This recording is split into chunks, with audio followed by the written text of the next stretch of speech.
One of the questions that I hear often is, how do I know what position baby is in without having to get an ultrasound, without having to schedule an appointment with some practitioner, with a midwife, with an OB, with whoever? How can I know what position baby's in for myself? Okay, so that's what we're going to be getting into in this video. We are going to be talking about DIY palpation, and I'm going to show you exactly how to make that happen. I'm going to tell you what you need to understand, in my opinion, and how to properly prepare and identify all the different things. So let's get started. Hi. I'm Chaya, a traditionally trained birth educator and birth guardian. We're going to be learning, or I'm going to be teaching you, about how to know baby's position, how to DIY palpation, and all the important things around that. So first off, we're going to talk about some important things to know before you're actually trying to make this happen for yourself, okay? So what we're going to get into first is what to expect depending on gestation. And I want to make sure that you understand to allow for nuance, okay? Every body is different. Every pregnancy is different. So I'm going to be using numbers and measurements and, markers on your body. And just know that there is nuance that there is nuance here, okay? I'm going to be speaking really generally. So I may say something is at 12 weeks, and for you it might be more at 8 weeks gestation. Maybe I'll say, something else happens at 20 weeks, and it's going to be more like 18 or 22 weeks for you. So just understand that I'm not going to be speaking in absolutes. This is just generally speaking, and what is true for you might be a little bit earlier, a little bit later, or, there might be some variation there. So just know. The other thing that I want to preface this video with is my use of gestation measurements. Okay, so if I say 12 weeks gestation, I'm using the conventional, typical, most often used language around how far along in your pregnancy you are. So that includes the first day of your last period. And typically that's going off of a 28-day cycle. So if you're somebody that your cycle is a little bit shorter, maybe it's a little bit longer, something like that, you may want to go off of your conception date. Either way, that's going to be more accurate, right? But if you are using your conception date, so how you would do that is if you know when you conceived, you would go, the week after that is week 1. The week after that is week 2, right? But in terms of how I'm speaking about the measurements and gestation and all of that, add 2 more weeks to that. Because typically it's not typically the way that it's being measured in the, maternity world is those extra 2 weeks counting the 2 weeks prior to ovulation, including the first day of last period. Does that make sense? Hopefully it makes sense, because I can't hear your answer. So now that I've got all of that little disclaimery stuff out of the way, let's move forward. Okay, so 12 weeks, at around 12 weeks gestation, this is when it's most likely that you'll begin to feel the fundus just above your pubic bone. So the fundus is the top of your uterus. If you're feeling on your own belly, the fundus, it's going to be this kind of shelf feeling. And we'll get into that more with the demonstration that I have for you in this video. So fundus, top of your uterus, at 12 weeks gestation is going to be just above your pubic bone. Sometimes people can feel their fundus above the pubic bone or right at the pubic bone a little bit earlier. Sometimes it's not until a little bit later. Kind of depends on which pregnancy you're in. Again, your anatomy. It varies, right? It's not right or wrong. It just is. So typically, though, you're going to feel the fundus right at the pubic bone or just above the pubic bone at 12-ish weeks. Moving on, 16-ish weeks. Your fundus will be approximately midway between your belly button and your pubic bone. And just in case you're wanting to do a dive into all of this, I want to also give you the correct terms, like the medical terms. So your pubic bone is called your pubic symphysis, and your belly button is called your umbilicus. Now we're real fancy, but I'm not going to use those words anymore. So at 16-ish weeks, you're going to feel your fundus, again, the top of your uterus, about halfway between your belly button and your pubic bone. Okay. Around this time, 16 weeks, you can likely hear the heartbeat with a Doppler, not quite with a fetoscope yet, but with a Doppler. If you have access to one, this is when you would be able to, and maybe even a little bit earlier. It kind of depends, but typically around now, you're definitely able to hear the heartbeat with a Doppler. If you don't hear the heartbeat with the Doppler, don't worry. It's okay. Everything is likely okay. This is not a hard and fast time. Again, allow for flexibility and nuance. So if you're not hearing it quite yet, just wait a little bit longer, a couple more weeks, and try again with the Doppler if you're wanting that. And around 16 weeks, also another little marker is that this is when you may start feeling little flutters, little fairy movements from your baby in there. Not quite the hard and fast kicks, but you'll feel little swimmies. I like to say little flutters because it just feels like little butterflies in there. Also, a quick note, going back about the Doppler. I do not recommend using a Doppler unless you are a practitioner. And even so, I don't recommend Doppler technology. It is ultrasound technology. It is very powerful. In many cases, Dopplers are actually more powerful than ultrasound machines. And there's a whole world there that we're not going to get into in this video. Do your own research if you're thinking you want to use a Doppler. It's a powerful tool. It has its risks. So just be aware of that. I don't recommend people buying their own Doppler and using it willy-nilly. This is powerful technology, so it needs to be respected, in my opinion.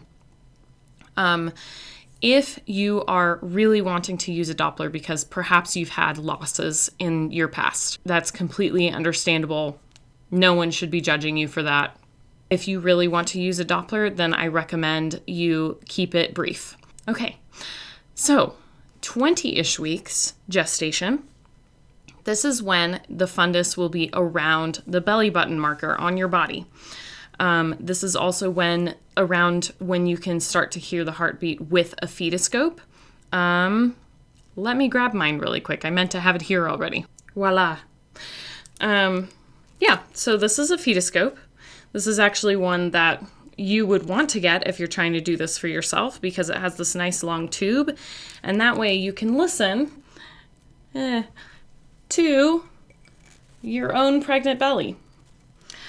A lot of these have short tubes, about that. Kind of depends. There's lots of different kinds. But this is a fetoscope. This is how you would listen to baby's heartbeat without a Doppler. Actually, there are quite a few different designs, different ways to listen to a baby. I know some elder midwives who literally just listen with their naked ear, pressing their ear against mom's belly. There's something called a Pinard's horn. Anyway, this is a fetoscope. This is what I tend to use. And like I said, if you're wanting to listen to your own belly, you want this one, this long tubey type of fetoscope. So anyway, I just wanted to show you that. So that's a fetoscope, and that's what you can use to listen to a baby's heartbeat around 20 weeks. Or if you're hearing a heartbeat with a fetoscope, you are most likely around 20 weeks gestation. Does that make sense? Okay, I hope so, because again, I can't hear your answers. So around this time is also when you're going to be hearing a lot more, or you're going to be feeling, rather, a lot more baby kicks, baby flutters, lots more baby movement, basically. And again, your fundus is at that belly button height around this gestation. And then beyond that, once your fundus goes above your belly button and that sort of thing, if you're really wanting to measure still, one way that you can do that, again, at home without any fancy technology, is measuring by centimeters. And so the classic way is if you have a sewing machine or a sewing measure, that's the Let me go grab that also. Voila. Okay, so this is what people are mostly familiar with. This is it's sewing measuring tape, okay? It's fabricy, it moves, right? So you could use this, or what I typically use is this fancy thing. It's basically the same sort of thing. These are also accessible most everywhere. So the way that you would measure in centimeters your gestation is that you would put the end of this, put 0 at your pubic bone, at the very top of your pubic bone, and then you would stretch this over your round, beautiful belly, and then once you've gotten to the fundus, not right at the edge of the fundus, but kind of over the top of the fundus a little bit. Let's say this is the round part of your fundus, and it's usually around here that I'm measuring. This is my middle finger. That's where I'm measuring typically. And usually, or generally, it's 1 centimeter to gestation. Again, remember to add those extra 2 weeks if you're going off of your conception date. So, for example, what do I mean? It's 1. So if it's, let's say it's 32 centimeters is where I landed, right? Then you are approximately 32 weeks gestation. It's pretty neat. So that is another way you could measure, especially once you've gone past the belly button. Or if you just want to be a little bit more certain of numbers, be able to write things down and that sort of thing. That's what you could do also, and you can do that from the very beginning. You don't have to wait until you're past your belly button or anything. Stop wading through piles of possibilities when it comes to sourcing quality liver supplements. I found the best one for you. Introducing Kosher Carnivore's grass-fed beef liver capsules, artisanally crafted in small batches in Florida. There are absolutely no fillers, flow agents, GMOs, or allergens, 100% freeze-dried, and 100% glot kosher.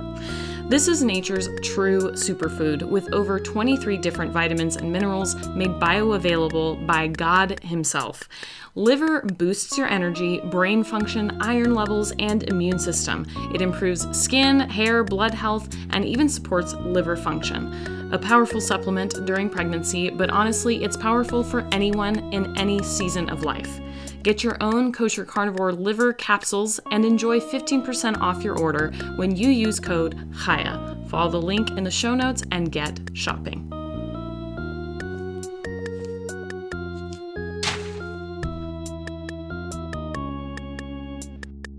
Next, we're going to be getting into different position possibilities. Okay, so we're going to be talking more technical terms here, and I think it's helpful to understand this terminology in case people are using this language around you, trying to maybe keep you in the dark about things. So I'm a big proponent of you knowing these things for your own knowledge so that you know what's going on, and nobody else has much of a chance to pull the wool over your eyes. Okay, so with that spirit, I want to let you in on some of these technical terms, okay? So for one, cephalic. Okay, cephalic is a head-down presentation, a head-down baby, what most people are familiar with. That's the most common type of baby's presentation, especially close to term, is a head-down baby. It's called cephalic, okay? The next term is breech. So that is buttocks or feet down. So that's a head up baby, basically, because there's different positions that a breech baby could be in. That's not exactly butt first. Next term is transverse, and this is usually used as a phrase, transverse lie, okay? So that means the baby is lying sideways. Pretty straightforward. An oblique lie is baby is diagonal in the uterus, not quite engaged in the pelvis. And I'll try to have some pictures here for you guys so you can visualize what I'm talking about. Anterior position, that's a baby that's facing your back. We also have posterior or back-to-back. Baby's back is against your spine. Okay, now we're going to get into some technical cephalic head down terms. Okay, these are all ways to name the position that a baby is in when baby is head down. So these are head down exclusive terms. Okay, so we have ROA or LOA, which is right occiput anterior. So remember, we were talking about anterior, that's baby is facing your back, okay? And then occiput is referring to the occiput, okay? There are certain sutures, that's a whole thing you really don't need to know, but occiput is referring to essentially baby's crown, okay? That's not technically correct, so don't at me, bro. But, for you mamas out there that are you just want to have this information for yourselves to utilize from home, you are who I'm talking to. So ROA is right occiput anterior. LOA is left occiput anterior. So that means baby is facing is facing a little bit of the right or facing a little bit to the left, head down, anterior. Okay, definitely going to be utilizing pictures here for you guys to hopefully visualize a little bit better. Okay, next is R or LOP. That's right or left occiput posterior. So remember, that's baby's back to mom's back, spine to spine. So they're kind of, this is like baby's head. They're kind of facing like this, right? So right or left occiput posterior. Then there's R or LOT. There's right or left occiput transverse. Now we're going to get into technical breech or head up terms, okay? Remember, the last ones were all cephalic, that's baby's head down, and now we're talking baby's heads up, and maybe their rump, their butt, or their feet. Rump is another way of, like when we say if a baby is coming out and their head down, we say that they're crowning. For a breech baby, we say that they're rumping. So also called sacrum, okay? So in these sets of terms, we'll be dealing with sacrum, and that's also referring to breech, heads up, butt down, all of that, okay? So we have R or LSA, that's right or left sacrum anterior. R or LSP, right or left sacrum posterior. And then R or LST, right or left sacrum transverse. Okay, that ends it on the technical terms, and that pretty much ends it for this portion of the video. Next, I will be getting into a demonstration with one of my good friends who was pregnant and let me borrow her body for the sake of your education.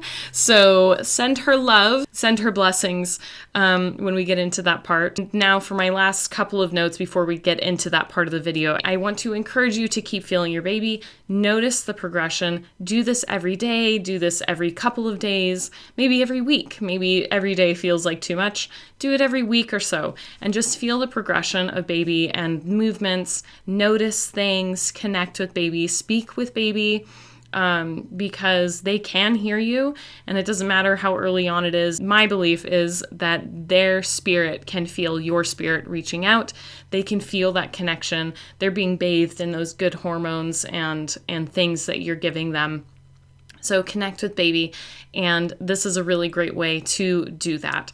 Notice how baby is growing, how things are going, and all of that. Notice the progression so that, again, if anybody else, any outsider is telling you something that doesn't quite sit right, you have all of this knowledge and this information from your own experience with you and your growing belly and your baby, and you can maybe compare it, see how it feels, if it's making sense or if it's not making sense based on what you know. And my final little thing is that baby is also going to be moving all over the place. Just because they were, let's say, LOA yesterday doesn't mean they're not going to be LSP today. They flip all over the place, especially when it's earlier. When it's closer to term, which is approximately, depending on who you ask, 38 weeks, 40 weeks, 42, typically 36 is also considered term. So when they're closer to term, they're not going to be moving as much, but they're absolutely capable of it. And babies have been known to flip even during labor, flip around, move around into different positions. And that's just how it goes. Okay, I'm going to be done speaking in this part of the video so we can get on to the next part of the video, which is the real meat of all of this. All right, let's get into it. She has emptied her bladder. You definitely want to empty your bladder if you're going to be palpating. You've got a whole baby there and they're already pressing on the bladder, and it's just going to be super uncomfortable if you're trying to do this with a full bladder. So go potty. If you're touching somebody else's belly, wash your hands. Generally, it's more helpful to be on a flat surface, maybe a little loungy or whatever, but mostly pretty flat and fairly firm, but at the same time, it's not the end of the world.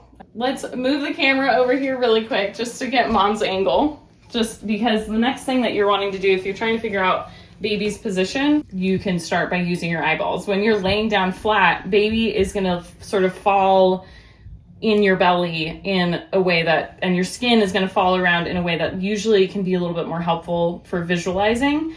And once you're palpating and everything, the visual will usually make a lot more sense. So if you're looking at your belly and you're trying to just get an idea of where baby's at, you're kind of just looking for like where there are parts of you that are sort of like, hi baby, sort of like a little more bulbous or a little more concave, and you just kind of you can get a picture of like how baby might be, or where the bigger parts, the long back or the head or the butt or the feet and that sort of thing, because it would be a little more concave, like where baby's folded up. My very professional toy baby here, but like if you've got a baby in here like this, then this part of baby is actually on our belly, our skin is going to sort of like come down a little bit, so you can kind of get an idea of like where the feet and hands are. And this would obviously be a part, like if baby's in this position, this would be very, very visible. And then, you know, it varies depending on baby's position. So you can use your eyes, get an idea, and then you can ask yourself, where are you feeling like more kicks, like strong kicks? Mm-hmm. What part of your belly? Where are you feeling that? Right now or just in general? In general, or right now, if you felt like kicks. Here, probably. Kicks over here? I think so. Are you feeling any like little tickles, like little movements? Not at the moment. She did move over here. I think she is head down from the last time that I saw. So usually I get like a big bulge right here, like it'll be hard right there typically. Right there, and then head down over here? I think so, yeah. And then feet over here? I think, yeah. Okay, so she's potentially like in this kind of position. But she'll probably move since we're talking about it. Yeah, so. Probably. Yeah, they definitely like to do that, especially when we start like pushing around. Using your own, do you want to use your own hands? You can do it first. Yeah, you can do it. Okay. So usually, and it definitely depends on gestation. Oh, no, so you're like due in the next few weeks. 34 weeks, yeah. So obviously we have a lot of belly to work with, but for earlier in gestation, it can be helpful to start from like really low at the pubic bone, basically. Okay. And then, which I don't need to because you're so far along, but sorry, my hands are a little cold. That's okay. But you would start low and then kind of feel around. This is one way to do it. Kind of feel around the sides until you get to the top. Or you could just, you know, like use your own hands, like, until you find the fundus, which is the top of the uterus.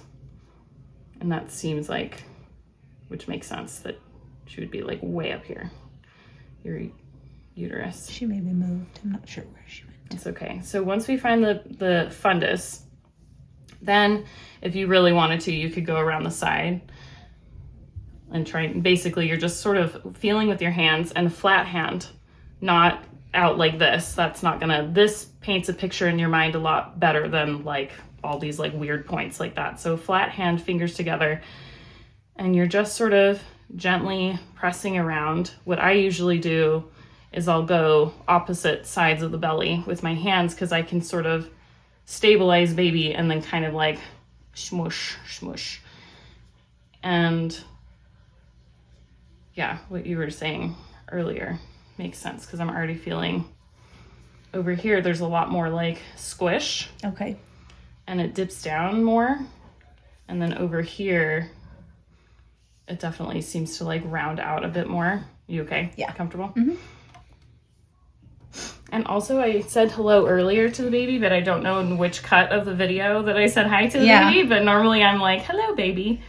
Thanks for letting me smush on you. But yeah, and you're basically just feeling around. And what you're kind of feeling around for in general is like a long round, or a long, like hard, large. And that's the back then? Yeah. Like the back and the butt. That would be the back, right. So you seem extra squishy today. Yeah, there's definitely, I wonder if her back is like a little bit more towards your back. Because I am feeling like this definitely seems like where most of her mass is. Definitely I feel down here, which makes sense because like she's starting to move into position probably. And they move around so much anyway, so it's like, ooh, hello. There's definitely, I bet that's her butt right there. I can feel something.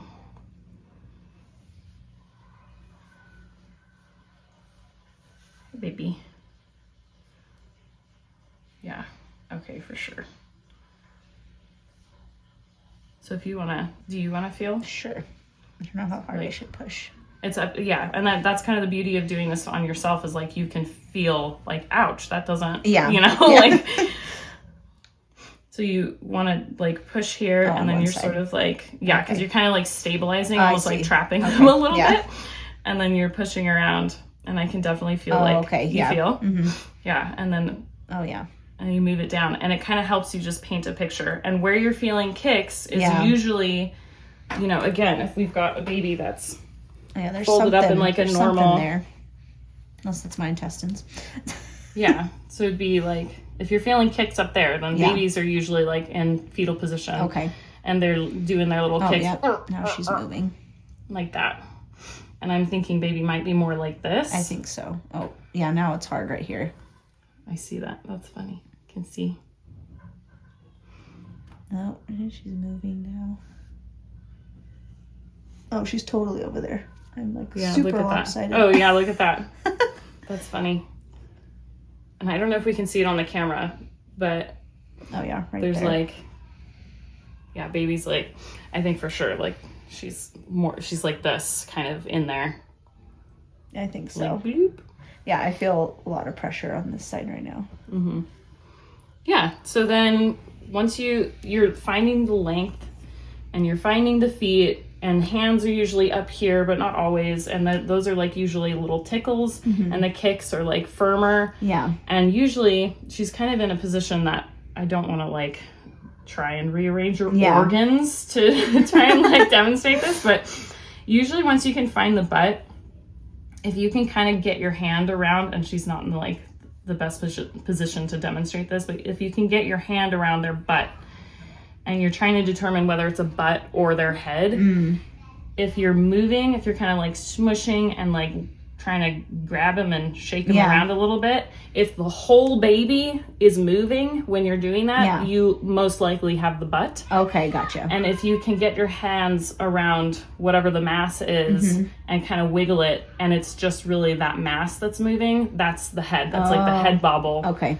And it just takes a lot of practice to like really figure that out, but that is a really good way, like that's it takes practice, and like if you're wanting to like regularly figure out where baby is in your own belly, then you know you would do this multiple times over time, and then you can feel the differences and feel when baby's like totally flipped, and you know exactly and all that kind of stuff.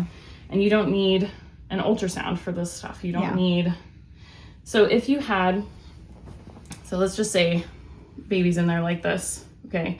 So if we were trying to find the heart tones for baby, then what we would be aiming for is like between the shoulder blades. That's the loudest part. Okay. If we're trying to listen with a fetoscope or a Doppler, you have a lot more wiggle room and like trying to figure that out.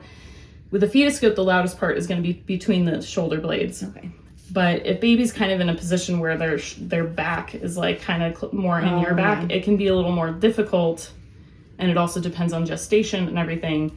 But that's what you're aiming for. It doesn't mean it's impossible to listen from other angles. Yeah. So like if baby was in this position, for example, then we would easily just like boop, pop a fetoscope right there, and then probably be able to hear really loud and clear baby's heart tone. And once you have that figured out, then you know for sure, like, because the heart tones, if they're down here really loud and kind of quiet up here, or they're over here really loud, you know, you've got the different quadrants of our belly, and that will again give you like more confirmation as to like what position they're in, because you're not gonna really hear the heart tones unless through a Doppler, maybe, but I don't use a Doppler often enough to know. But like for a fetoscope, you're not gonna hear a heart tone from here. Yeah. So, or like over here, like way over here kind of thing. Like it would definitely need to be closer to the baby's actual chest. Yeah. So again, in trying to determine where baby is, and if you have one of those fetoscopes that has the long